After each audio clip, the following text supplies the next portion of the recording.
Good day, subscribers. It's been a very long time since I made a video of any description, so today I am just going to quickly run through something that I've been working on in response to somebody emailing me. I did a post recently about mandatory profiles on Windows 10, and obviously mandatory profiles are still used by a lot of people, despite the fact that Microsoft would like them not to be used by a lot of people, judging by the way they struggle to catch up with support for them. And this particular person was saying on his machines with mandatory profiles, nobody could run Skype for Business. Well, they could run it, but they couldn't sign into it. So I set off to do a bit of investigation on this. Now, obviously, mandatory profiles are generally used for kiosk-type machines, where you want all users. Basically, the two main reasons are: A, it gives all users a common environment, so everything is set up in a particular way in that profile, or locked down in a particular way in that profile, so I did for kiosk environments.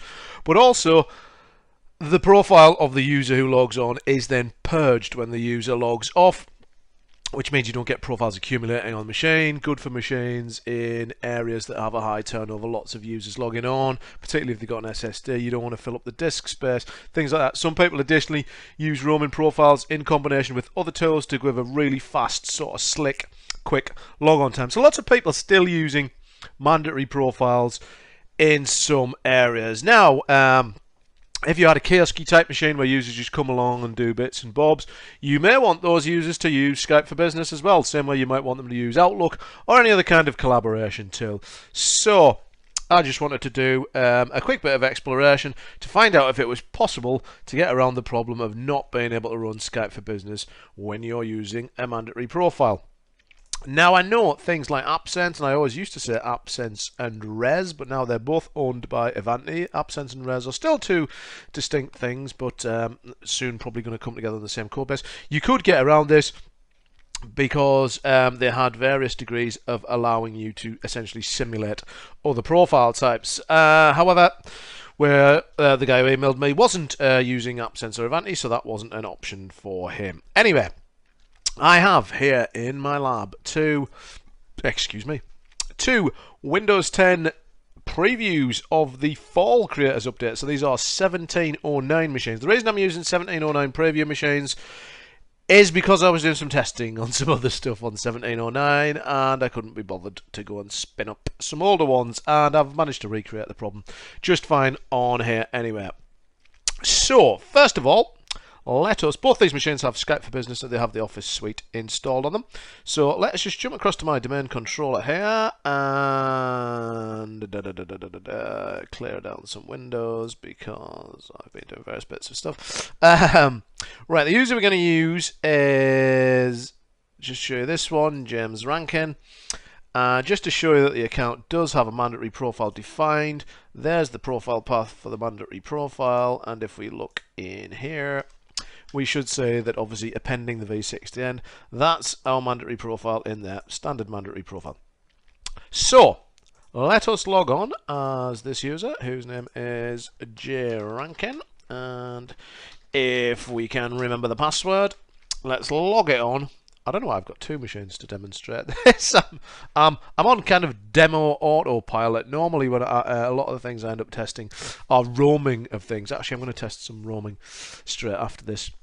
So that's why I've got two Windows 10 machines sat there. But really, we could have done this test on just one machine, obviously. So let's just minimize that one from over there.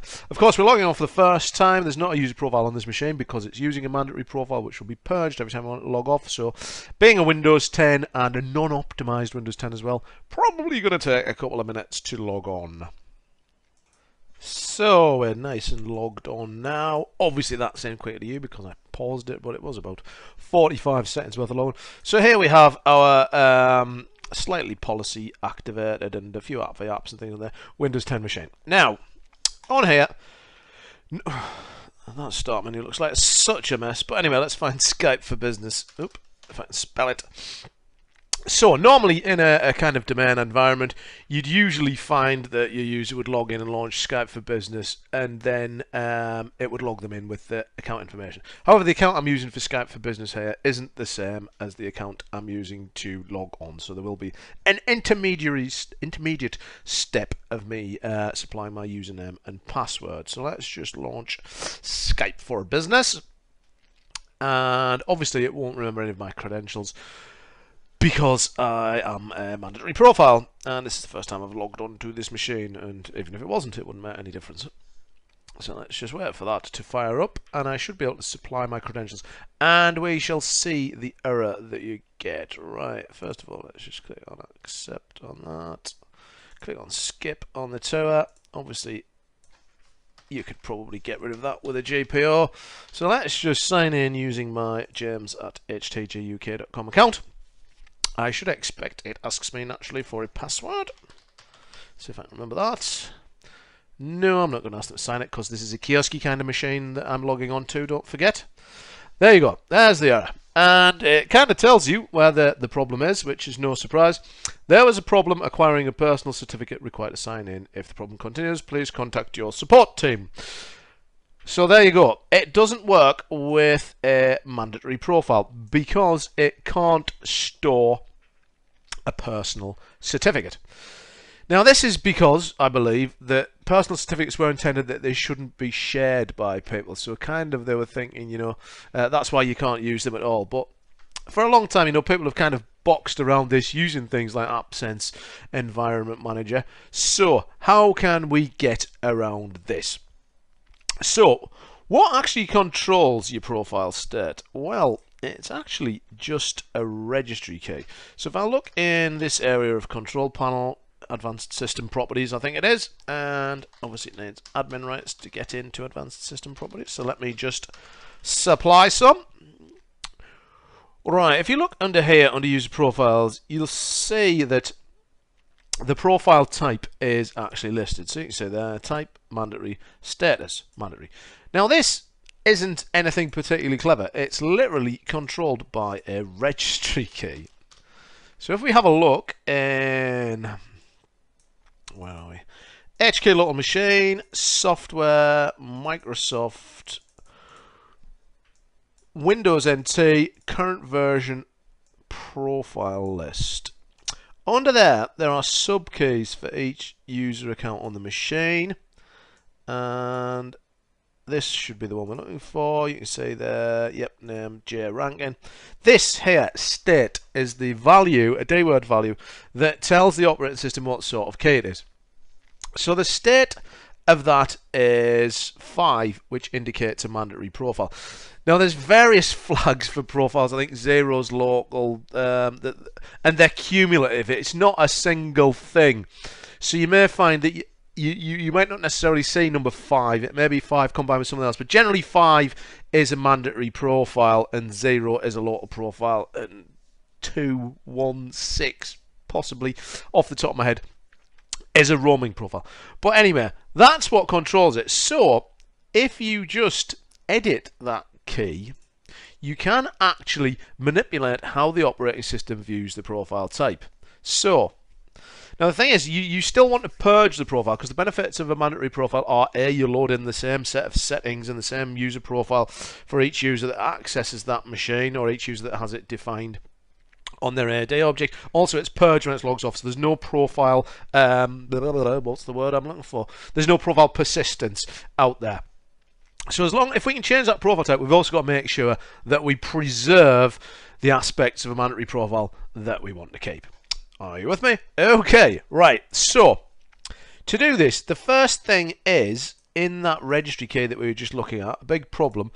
Well, first of all, we've got to pull the user's SID so we know which key we want to go to work on, but also the permissions on the registry key are set so that users only have read access to this. So first we need to deal with the permissions problem. Now, I once did write a PowerShell script that, as the machine booted up, it changed the permissions on that registry key, and it all worked great. It was just quite heavy. It was about 5 or 6 lines long.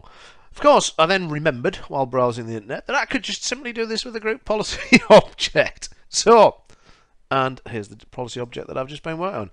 If you look at this policy object in here, it's computer configuration underneath security settings, I believe. Windows settings, I believe. Security settings, registry. Right, here you can set registry permissions. So if we just take that key, which is a local machine. Actually, tell her what I'll do. I'll delete this one. So then we can add it back in just to show you how to do it. That will be more useful than me. So you go to add key, and this is still a very Windows 2000-ish interface. HK local machine, software, Microsoft. Come on. Oh, I've gone past it. Windows NT, current version, profile list. Right, so select that key there. Okay, right, now you need to set the permissions on. You can leave the default permissions on.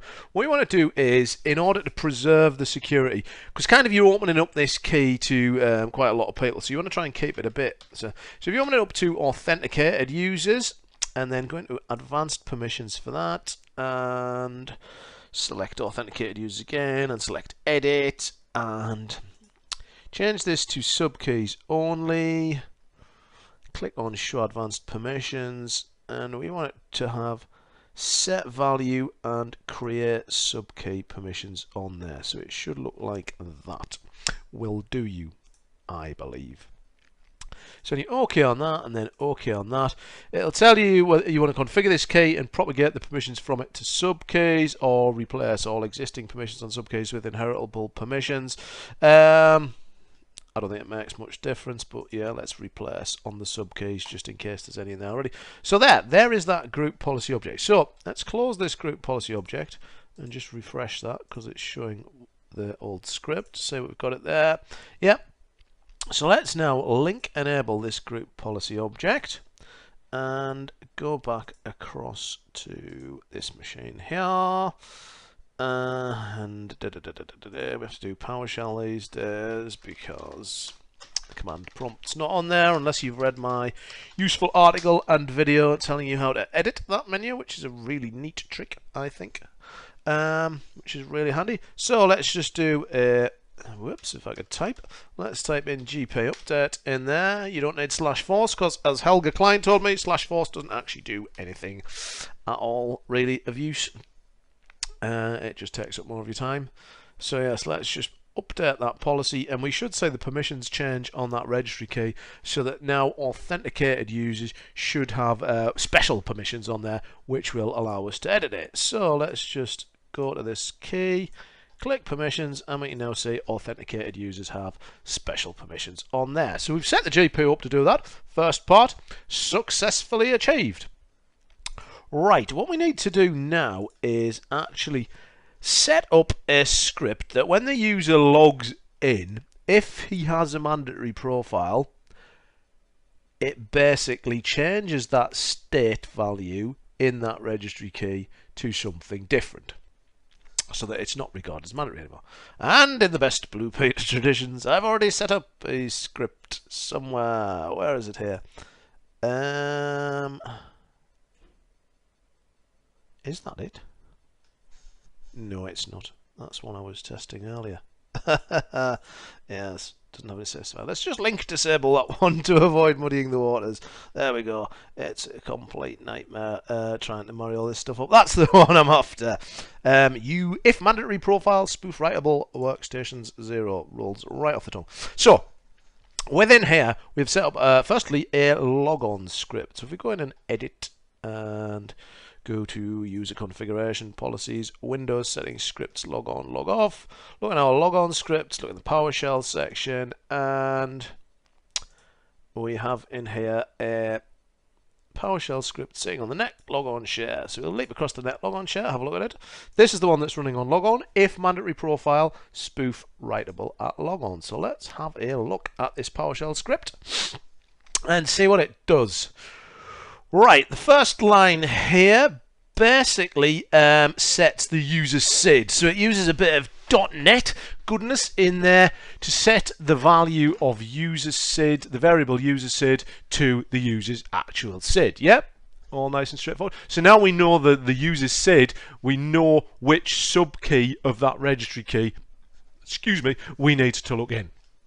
The next thing I'm doing after that is a set variable command. Now the reason I did this instead of just doing it like $ and then the variable name was actually I can't remember. I should have made a note of that, but there was a reason I used set variable instead of just like we've done down here. Anyway, set variable, the name of the variable is key, and the value of the variable is going to be set to that registry path. So HKLM software. Whoa, what have I done? What's he done? He's dragged something.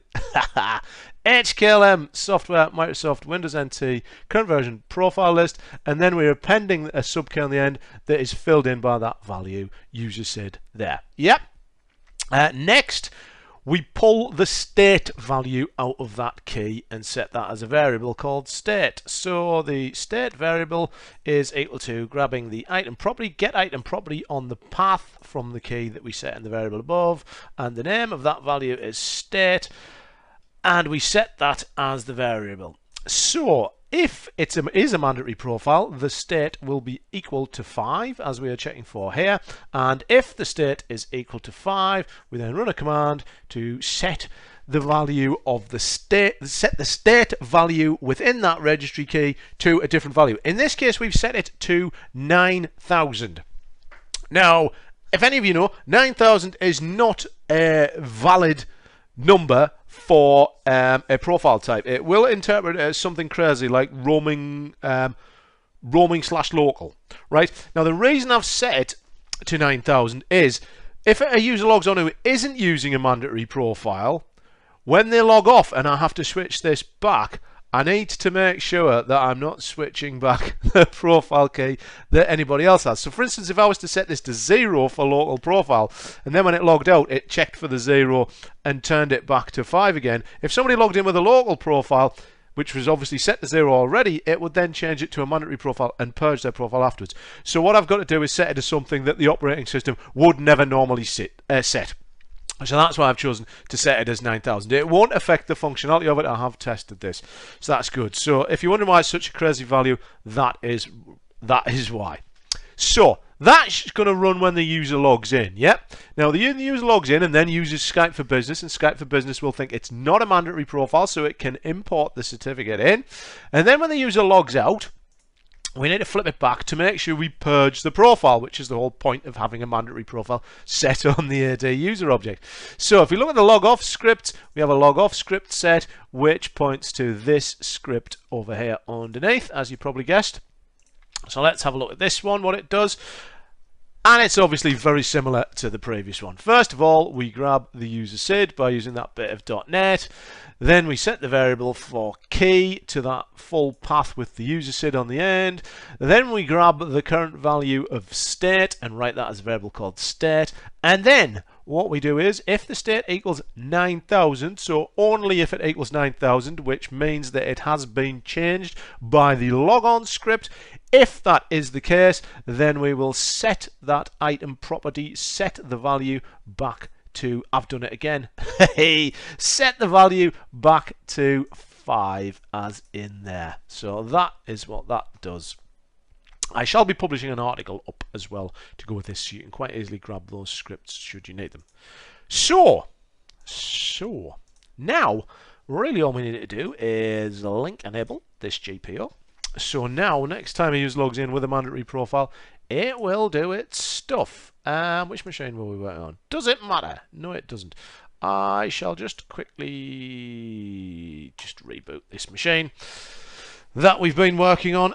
Interesting background I seem to have got there. Very, very bright and quite garish, I think, is the... let's quickly change that so it's anything a bit more... Ooh, I don't like that. What else have we got? Nah. Yeah, that's not bad. I'm just reading that email there. I really should turn my email off for recording videos. I have no idea what that was about. Anyway, let's just wait for this machine to reboot. It shouldn't be too long. Famous last words. Okay, so my machine is back, successfully booted up. So let's just log on and see if that script does what it's supposed to do. I always get a nice big feeling of trepidation around these times as we try to test the things that I've just done. What I shall do actually quickly before that, just to show you how a mandatory profile behaves. So I'll log on as a different user, first of all as an admin user, just to show you that that the user's profile has been removed, which is what happens with a mandatory profile, obviously. So the user JRankin, who we logged on before, when we go on as an administrator, we should be able to look in the file system and in the control panel and see that those the file system entries have been removed for that user. So if when the contention finally gives up and allows me to access my start menu, actually say this down here. This is the new pin people thing that you get in the new version of Windows 10. I'm going to be testing that out over this weekend. I am going to be testing this out this weekend. Just check my calendar there. Right, so let's just quickly make sure that the JRankin account has been removed from the machine. If we look in the user profiles area,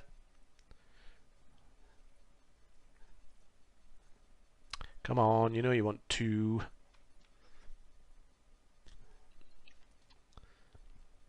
And there's no trace of it there. And if we just look quickly in the file system under C:/users, you should see there is no folder there for JRankin either. Super duper. So we can tell that it has behaved as a mandatory profile it should have done before and deleted stuff. So let's see what happens now when we do our spoofing. It's spoof time.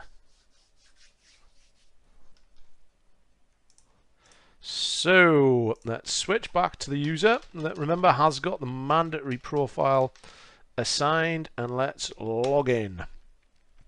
So right about now, when Windows 10 is doing all its crazy stuff like provisioning about 15,000 million modern apps such as garbage like Candy Crush and World of Tanks and lots of other crap, Facebook and stuff like that, it should also be running that little PowerShell script that says, do you have a mandatory profile? If you do, I'm going to set your profile state value to a crazy value of 9,000. So we're logged in now. Just a quick pause there to get around that. So let's just quickly say, I am going to shut my email next video. Shut my email down next video I record. Right. So if we open up system.cpl, which is obviously the advanced system settings area that I am so fond of. I think that must be the thing I've typed most of all in history. Anyway, now if you see here, which obviously corresponds with if we go into regedit. So we should successfully say, let's just maximize that. HK local machines, software, Microsoft, Windows NT, current version, profile list. Under this SID there you go. You see the state has now been set to 9,000. 2328 hexadecimal. So there, you can see it's got this crazy type of roaming status of local. Just to make sure we don't delete anybody's by accident. So, the $64,000 question number 2 is, will Skype for Business run? And let me log in. It ran last time. It just didn't let me log in. Let's see.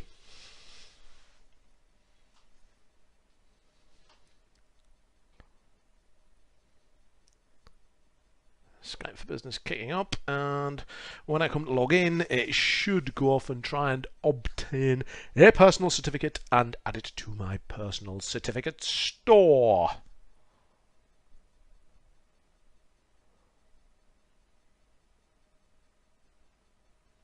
Let's get rid of that crap off here.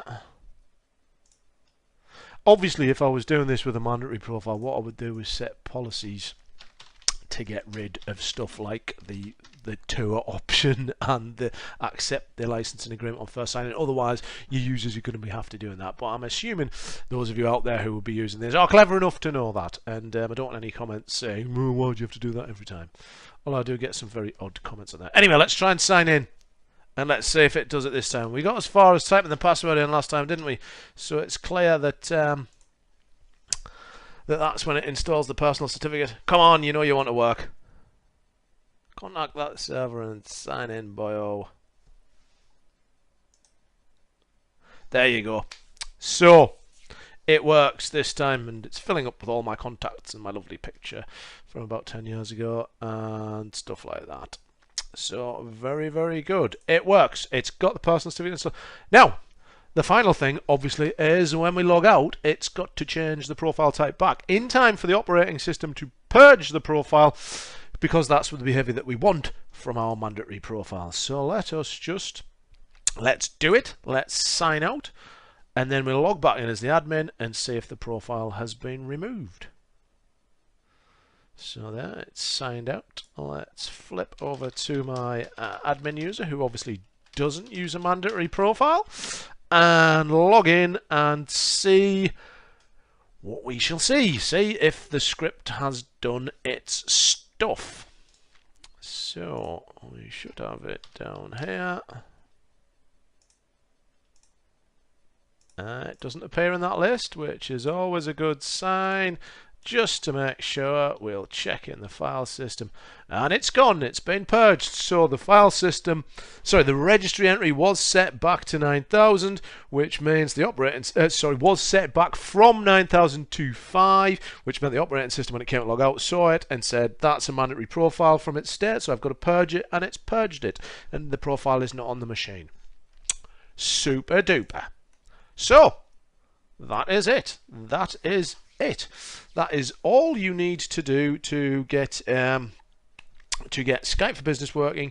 If you want to make Skype for Business an option, excuse me, for your users who use mandatory profiles. Obviously, if you're using something like AppSense or Res that allows you to do that, or even I believe VMware UEM lets you do now. VMware UEM has a special setting as well that lets you kind of spoof a mandatory profile, spoof a non-mandatory profile type for that. But if you don't have access to any of those third-party tools and you wanted to do it, there's a nice easy way to do it with a bit of PowerShell and a GPO. So that's it from me for now. Apologies for being so quiet with videos recently. What I am going to do is do some Citrix storefront videos over the weekend and some stuff on the new People tab in People pinning in Windows 10 Fall Creators Update. I hate that name so much.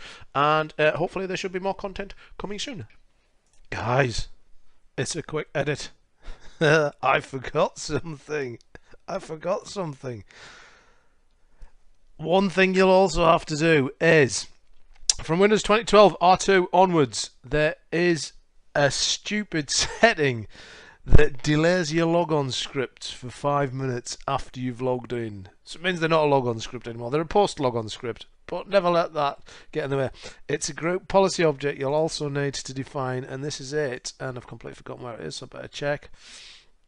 There it is. So if you set up a group policy object, it's computer configuration, admin templates, system, group policy, and it is that one there.